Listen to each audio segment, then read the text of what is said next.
پورا کرنے کا کام نہیں ہے۔ دین کے کام شوق پورا کرنے کے لیے نہیں ہوتے، شوق سے کام نہیں کیا جائے گا، فکر سے کام کیا جائے گا۔ جیسے قرض دار کو قرض کی فکر ہوتی ہے، میرا قرضہ ہے، مجھے دینا ہے، تاریخ آ گئی ہے، تو وہ فکر مند ہو جاتا ہے، اس کو نیند نہیں آتی، فکر ہے، بوجھ ہے۔ ایسے ہی دین کے کام کہ اس کا سہم، اس کا بوجھ ہونا چاہیے۔ یہ شوق پورا کرنے کا کام یا نمائش کا کام نہیں ہے، اسے نمائش کے طور پر نہیں کرنا ہے، اپنے آپ کو نمایاں بنانے کے لیے بھی نہیں کرنا ہے۔ اگر نمایاں بنو گے تو پھر اللہ کے ہاں کوئی قیمت نہیں۔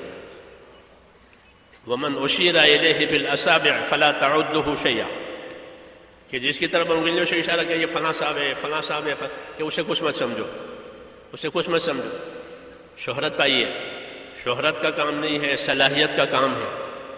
اپنی قابلیت کو دین پر لگانا ہے تاکہ اللہ مقبول بناوے۔ قابل بہت ہے، مقبول تھوڑے ہیں۔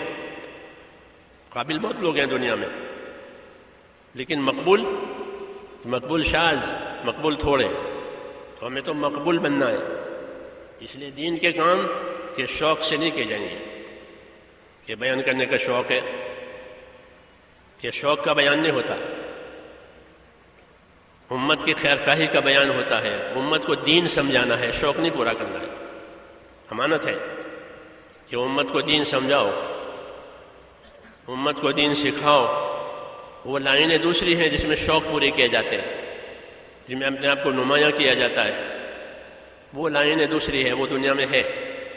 ہمارے ہاں تو دین کے کاموں میں کہ اخفا بہتر ہے اظہار سے، چپ کے صدقہ کرے، چپ کے صدقہ کرے، کہ سیدھے ہاتھ سے صدقہ کرے اور دوسرے ہاتھ کو خبر نہ پڑے۔ یہ صدقہ ظاہری صدقے سے افضل ہے۔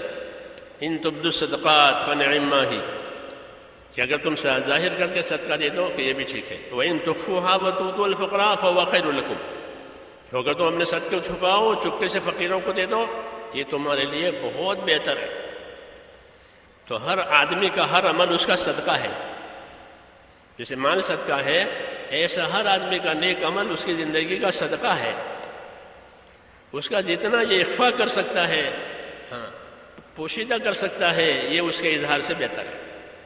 اظہار تو ضرورت کے لیے کرنا پڑتا ہے، جیسے فرض نماز جماعت سے پڑھی جائے گی، فرض ہے کہ اظہار کر کے پڑھو تاکہ اور لوگ بھی پڑھیں، ورنہ کہ اپنی نیکیوں کو ایسے چھپاؤ جیسے اپنے گناہوں کو چھپاتے ہو۔ لوگ اپنے گناہوں کو، اپنی غلطیوں کو، اپنی کمزوریوں کو چھپاتے ہیں تاکہ ماحول میں رسوائی نہ ہو۔ تو یہ کام کہ شوق پورا کرنے کا نہیں ہے، یہ تو ذمہ داری پورا کرنے کا کام ہے، اور ذمہ داری بھی امانت داری سے، ذمہ داری پورا کرنے کا کام ہے۔ اور ذمہ داری کیسے پوری جائے گی؟ پوری امانت داری سے۔ جب ذمہ داریوں کو امانت داری سے پورا کیا جائے گا تو یہ اللہ سے قریب ہو جائیں گے، ان کی خدمت، ان کی اطاعت، ان کی قربانی وزندار ہو جائے گی۔ کیوں؟ کہ اپنی ذمہ داری کو پوری امانت داری سے ادا کیا ہے۔ رحمتوں کی پڑی مجھ پر